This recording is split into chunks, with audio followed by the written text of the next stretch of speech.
लोग मुझसे पूछते हैं कि आपके खिलाफ इतनी नेगेटिव कैंपेन चलाई जाती है, आपको फर्क नहीं पड़ता क्या? मैं उनको यही बोलता हूँ, इस नेगेटिव कैंपेन पर ध्यान देने लग गया तो फिर मुझे जो काम करने हैं वो रह जाएंगे।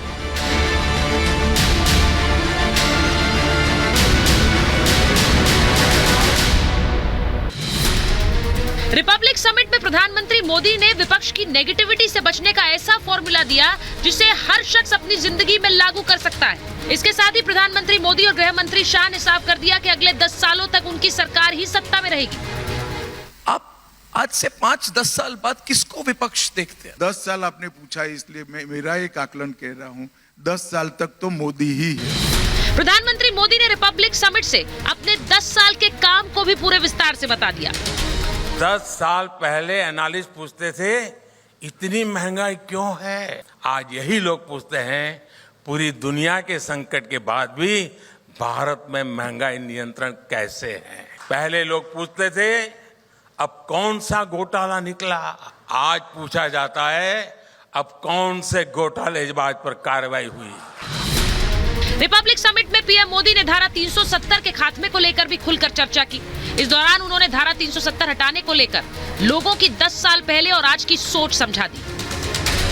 10 साल पहले लोग पूछते थे जम्मू कश्मीर से आर्टिकल 370 कभी खत्म होगा क्या? आज पूछा जाता है कश्मीर में कितने पर्यटक आए, कश्मीर में कितना निवेश आया। प्रधानमंत्री मोदी ने यह भी बताया कि उनकी प्राथमिकता क्या है। इस चुनावी माहौल में भी हम अपने कामकाज को लेकर जनता के पास जा रहे हैं। मैं अगले 25 साल का रोड मैप भी लेकर चल रहा हूं और मेरे लिए एक एक सेकंड कीमती है।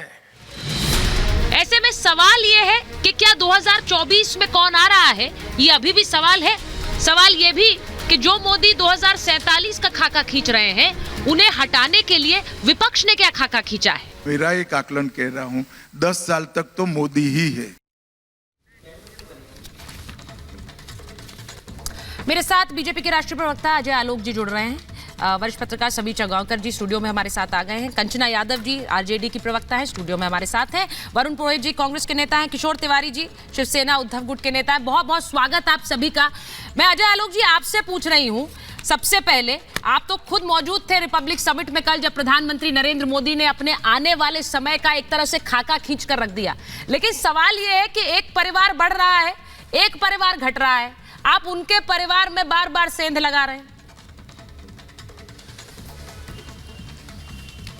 सबसे पहले सुचरिता जी, आपको और आपके सारे दर्शकों को, सारे पैनलिस्ट को महाशिवरात्रि की बहुत बहुत बधाई। हर हर महादेव। बहुत धन्यवाद आपको भी। देखिए ऐसा है कि जब विश्वास होता है ना तो लोग जुड़ते चले जाते हैं और अविश्वास होता है तो लोग छूटते चले जाते हैं। अब लोगों में मोदी जी के प्रति अगर विश्वास है और वो एनडीए में जुड़ रहे हैं तो ये हमारी गलती तो नहीं है, ना ही हमारी समस्या है। इनका आपसी अविश्वास इतना है कि आज ही गुपकार अलायंस टूट गया। महबूबा मुफ्ती ने घोषणा कर दी कि हम अकेले लड़ेंगे। उधर उमर अब्दुल्ला लालू जी को सलाह दे रहे हैं कि ऐसे बोलिएगा तो कहानी खत्म है। कहानी तो खत्म ही है, सबको को पता है 24 कोई कहानी नहीं है। ये लोग तो इसलिए आशंकित हैं कि अब 24 के बाद क्या करेंगे। मुझे तो लगता है जिस तरह राहुल गांधी का नाम वहां अनाउंस नहीं हो रहा है अमेठी से, उत्तर प्रदेश से किनारा कर ही लिया है, पूरे देश से किनारा कर लेंगे। उसके बाद चुनाव के बाद जाएंगे आराम से इटली में, आइलैंड पे छुट्टी उट्टी बना के आएंगे। तो हमें तो यहाँ पे मोदी जी ने सीधा कहा कि हम अगले 25 साल का रोड मैप लेके चल रहे हैं कि हमें विकसित भारत का संकल्प लेना है। और उस पर आपके एडिटर इन चीफ ने कहा कि जिस रफ्तार से आप चल रहे हैं, मुझे लगता है कि 2047 के पहले ही हम लोग विकसित भारत बन जाएंगे। तो ये होती है पॉजिटिविटी, ये होती है एनर्जी, नेगेटिविटी नहीं है। तो इसी तरह की पॉजिटिविटी लेके अगर देश चलने लगे, हमारा विपक्ष भी चलने लगे, तो हम तो और अच्छी तरह से काम कर सकते हैं। और जनता का विश्वास तो ये इसलिए खो रहे हैं क्योंकि अपनी हरकतों के कारण कभी कोई सनातन पे बयान देगा कि सनातन कोरोना है, सनातन को नष्ट कर दो, कभी कोई हिंदू धर्म को गाली देना शुरू कर देगा, कभी कोई कुछ करेगा। तो भैया कर्म आपके हैं तो भोगेगा कौन? भोगिए आप। हम कहेंगे हर हर महादेव। अच्छा, आपने जो बात बोली है मैं उसी को उठा रही हूँ। वरुण जी जरा बता दीजिए, अजय जी कह रहे हैं कि भाई मोदी का परिवार बढ़ रहा है तो इसमें उसमें उनको क्यों दिक्कत होगी? इसको तो विपक्ष को सोचना चाहिए कि गलती क्या हुई है। लेकिन जो गांधी परिवार है, दूसरा परिवार है, जो पार्टी कांग्रेस पार्टी वाला परिवार है, उनका अभी पत्ता कहां से खुल रहा है चुनावों में वो तय नहीं है। ऐसा लग रहा है अमेठी को भी अलविदा कह रहे हैं, रायबरेली को भी शायद इस बार टाटा बाय बाय कह दें क्या, क्योंकि नाम तो अभी हुए नहीं है तय। लेकिन अगर अमेठी के बाद रायबरेली में भी हार होगी, मुझे नहीं पता है क्या, तो ये बहुत बड़ा एम्बैरेसमेंट होगा क्या? इस वजह से अभी भी नाम के अनाउंसमेंट में देरी है? सुचरिता जी, सबसे पहले महिला दिवस की आपको शुभकामनाएं। भगवान शिव की कृपा आपके ऊपर बनी रहे। बहुत धन्यवाद। देखिए, आपके दो प्रश्न, एक तो प्रधानमंत्री जी का आपने सुनाया, पहले ये पूछते थे, बाद में पूछते थे। आज ये जनता ये पूछती है कि सारे भ्रष्टाचारी आपकी पार्टी में क्यों आ जाते हैं, फिर कैसे आप उनको चुप हो जाते हो। दूसरा ये पूछते हैं कि कोई भी प्रश्न पूछता है तो उसके ऊपर ईडी, सीबीआई, दुनिया भर के केस क्यों लग जाते हैं। तो दुनिया इसको देख रही, भारतीय जनता पार्टी इतनी डरी हुई है। अगर एक अकेला सब पे भारी था तो छोटी छोटी पार्टियां लेने की जरूरत नहीं थी, तोड़फोड़ करने की जरूरत नहीं थी। इसका मतलब मन में कहीं भय है कि नहीं आई सरकार तो कैसे निजीकरण करेंगे, कैसे अपने पूंजीवाद की मानसिकता को बढ़ावा देंगे।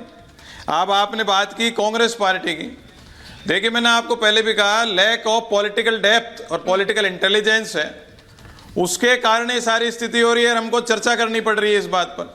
अगर पॉलिटिकल इंटेलिजेंस होती, सूझबूझ होती, राजनीतिक सूझबूझ का अभाव नहीं होता, हाँ। तो एक महीने में इस सरकार, आजाद भारत की सबसे फेलियर सरकार में कई बार कह चुका, एक महीने में इस सरकार को बाहर उखाड़ के फेंका जा सकता था।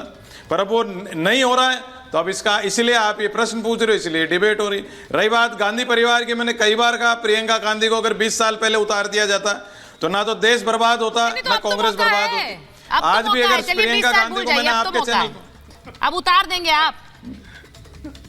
मैंने आपको पहले डिबेट में भी कहा था, प्रियंका गांधी रायबरेली से लड़ेगी तो ये सारे एक हो जाएंगे, तो भी हरा नहीं सकते। 101% जीतेगी। इंदिरा गांधी का अक्स देखती है जनता उनके अंदर। और अगर वो कांग्रेस पार्टी कहते थे कि नहीं, कि वहां से इनको कोई नहीं हरा सकता। राहुल गांधी के लिए नहीं कहा कि राजीव गांधी का अक्स, मैंने नहीं कहा कभी। आपने डिसमिस कर दिया, मतलब राहुल गांधी को आप डिसमिस कर रहे हैं। प्रियंका गांधी में Indira Gandhi. Are you dismissing Rahul Gandhi? Dismiss में कौन होता हूँ? किसी भी आदमी को करने का हमारे कोई हक नहीं। पार्टी का कार्यकर्ता ही करता है डिसमिस। वो बताता है कौन नेता लायक है, कौन नहीं है। ये मेरा मानना है। Ajay Alok ji wants to make a point. Ajay ji, आप कुछ आप बोलना चाह रहे हैं, उसके बाद में राहुल गांधी। हाँ, बोलिए। बहुत मैं बोल दूं 10 सेकंड ने कही कि 20, मैं कह रहा हूं, आपने कहा कि 20 साल पहले प्रियंका को उतार देते तो देश बर्बाद नहीं होता। देश नहीं भाई साहब, कांग्रेस बर्बाद नहीं होती, ये कही है, क्योंकि आप मानते हैं कि राहुल गांधी ने कांग्रेस को बर्बाद कर दिया। मैंने कहा